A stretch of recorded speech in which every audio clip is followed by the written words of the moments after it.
Have you ever wondered why the chicken crossed the road? Nah, too cliché, but how about why Napoleon was always tugging at his shirt in portraits? Welcome aboard our time machine where we'll be digging up fun and fascinating facts from the annals of history. From the pyramids to a war against birds, we promise this ride will be as thrilling as a roller coaster, but without the nausea.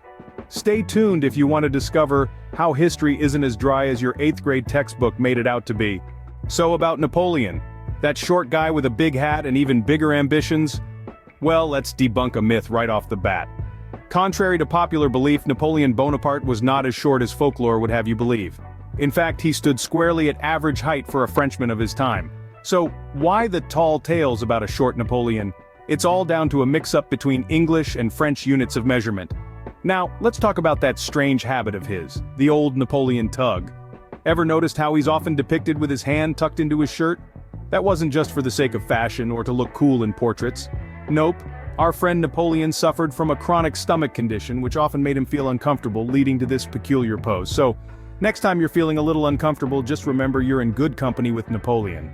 From France, let's trek over to Egypt, where the pyramids and mammoths were neighbors. Wait, what? Now I know what you're thinking, mammoths? In Egypt? Where's the snow, the ice, the endless tundra? Well, that's where history throws us a curveball. The woolly mammoths, those hairy elephants with the long, curved tusks, were still roaming the earth when the ancient Egyptians were busy stacking stones into those pointy shapes we call pyramids. Imagine that. You're an Egyptian laborer, working under the hot sun, hauling stones that weigh more than your mother-in-law. In the distance, you see a mammoth, just casually strolling by. That's right.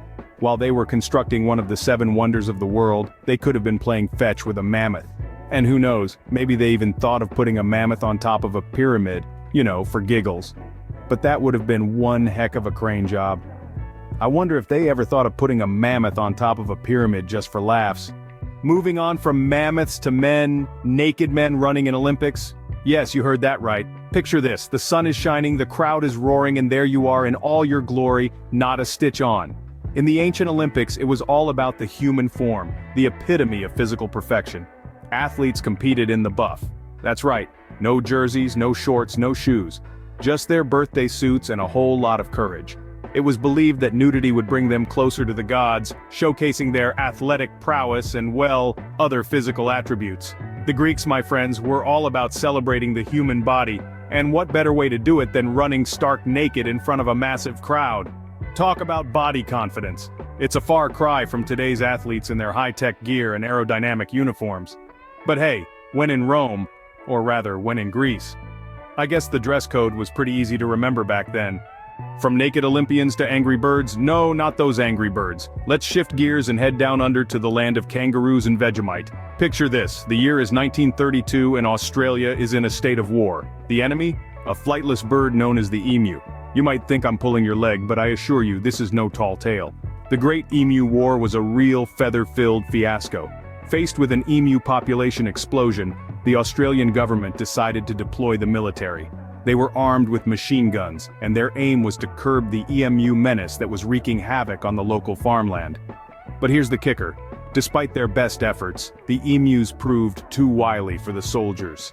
They scattered, they dodged, they survived, and so in the face of such avian audacity, the humans had to accept defeat. Next time you're having a bad day, just remember, at least you didn't lose a war to a bird. Now let's hop over to England, where a king died in a most unfortunate way. Picture this, you're King George II of Great Britain, reigning supreme. You've got the crown, the scepter, the whole royal shebang. Life's pretty grand, right? Well, until it's not. You're going about your morning routine just like any other day. Now you might be asking, how does one die in an unfortunate way?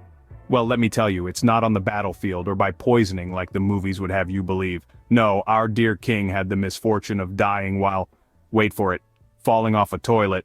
Yes, you heard that right. The man who ruled over the vast British Empire met his end in the most mundane of circumstances, proving that even kings can't escape the fickle hand of fate. And you thought your bathroom experiences were bad.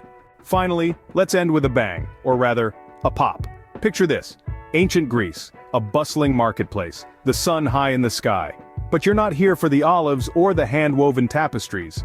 No, you're here for something far more divine. You're here for holy water, and lucky for you, the Greeks had it on tap. Now you might be thinking, a vending machine in ancient Greece, and to that I say, yes, indeed. This wasn't your run-of-the-mill vending machine, no sir. This was a divine dispenser, a celestial soda fountain if you will.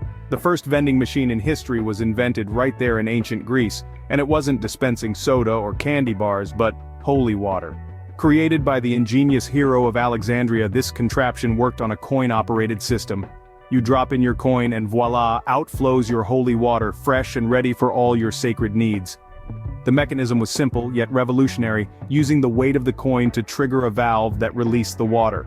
So the next time you find yourself standing in front of a vending machine, fishing around for that elusive dollar, remember this. You're not just buying a soda or a snack. You're participating in a historical tradition that's been around for over 2 millennia.